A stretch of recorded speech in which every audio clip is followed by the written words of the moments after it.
आपल्यासोबत मनसे नेते संदीप देशपांडे आहेत। सर, मुंबई गोवा महामार्गाची राज ठाकरे यांच्याकडनं सध्या पाहणी होते, मात्र वैभव खेडेकर म्हणालेत की बहुतांश म्हणजे 97% काम मुंबई गोवा महामार्गाचं पूर्ण झालेलं आहे आणि आता पाहणी। वैभवची मजबुरी आहे, ज्या पक्षात आहे त्या पक्षाची बाजू घेणं हे त्याचं काम आहे। बोरिवलीतील साईबाबा नगरमध्ये मनसे कार्यकर्ते आणि बीएमसी कर्मचारी यांच्यामध्ये वाद निर्माण झाला। बॅनरवरून तो बॅनर काढण्याचा वाद निर्माण झाला। याकडे आपण मनसे नेते म्हणून कसं पाहता? बोरिवलीमध्ये साईबाबा नगरमध्ये मनसे कार्यकर्ते आणि बीएमसी कर्मचाऱ्यांमध्ये वाद निर्माण झालाय। मनसेचे बॅनर या गोष्टी होत राहतात, त्यात काय विशेष नाही। असे तर वाद आमचे रोज कोणावर होतच असतात। शहरामध्ये मराठी शिकण्यावरून देखील वाद निर्माण झालेला आहे। रिक्षा चालकाची मोठी गर्दी त्या ठिकाणी परिवहन कार्यालयाजवळ पाहायला मिळाली। कोणाची? शिवऱ्यामध्ये मराठीवरून वाद निर्माण झालेला आहे। मराठी शिकण्यासाठी परप्रांतीय रिक्षा चालकाची मोठी गर्दी होती परिवहन विभागाच्या मागे। मला वाटतं परिवहन विभागाचं पत्रक आहे 15 ऑगस्टपर्यंत त्यांनी शिकायला पाहिजे होतं। आता गर्दी करून ठीक आहे, पण जो नियम आहे तो नियम आहे, तो सगळ्यांना पाळायचाच आहे। आता सर, मुंबई गोवा महामार्गाची पाहणी केली जाते। मनसेचे विविध कार्यालय देखील आता आपण रायगडमध्ये आता ओपन करत आहात।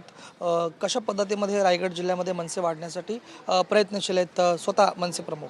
मला असं वाटतं की पक्षातला प्रत्येक महाराष्ट्र सैनिक हा पक्षवाढीच्या दृष्टीने काम करत असतो, त्याचं काम चालू आहे। आज त्याच पक्षवाढीच्या कामाचा भाग म्हणून आज कार्यालयाची उद्घाटनं आहेत, 3 ठिकाणी आहेत। माणगावला आहे, पेणला आहे, तसंच पनवेलला आहे। आणि मुंबई गोवा महामार्गाची पाहणीसुद्धा सन्माननीय राजसाहेब करणार आहेत। जो बायपास आहे माणगाववरनं, त्याचं काम अजून कंप्लीट झालेलं नाही आहे। 2 वर्षापूर्वी आपल्याला आठवत असेल तर रवींद्र चव्हाणांनी सांगितलं होतं की 6 महिन्यात काम कंप्लीट होईल। त्या गोष्टीलाही आता 2 वर्ष झाली। त्यामुळे मला असं वाटतं गिनीज बुक ऑफ वर्ल्ड रेकॉर्डमध्ये दोघांचंही नाव जाऊ शकतं, जे रस्त्याने ट्रॅव्हल करतात त्यांचंही आणि जे रस्ते बनवतात त्यांचंही। सिद्धिविनायक मंदिरामध्ये घोटाळा प्रकरणी आता चौकशी होणार आहे। मुख्यमंत्री देवेंद्र फडणवीस यांनी चौकशीचे आदेश दिलेले आहेत। मला असं वाटतं खरी याच्या आधीच चौकशी व्हायला पाहिजे होती, पण जेव्हा सन्माननीय राजसाहेबांनी याचं सुतोवाच केलं त्यानंतर चौकशी लागलेली आहे।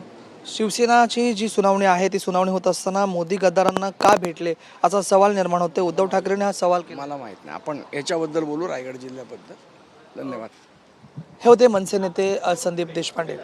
व्हिडिओ योगेश सावंतसह राज वैश्वपाळ, टीव्ही मराठी, माणगाव, रायगड।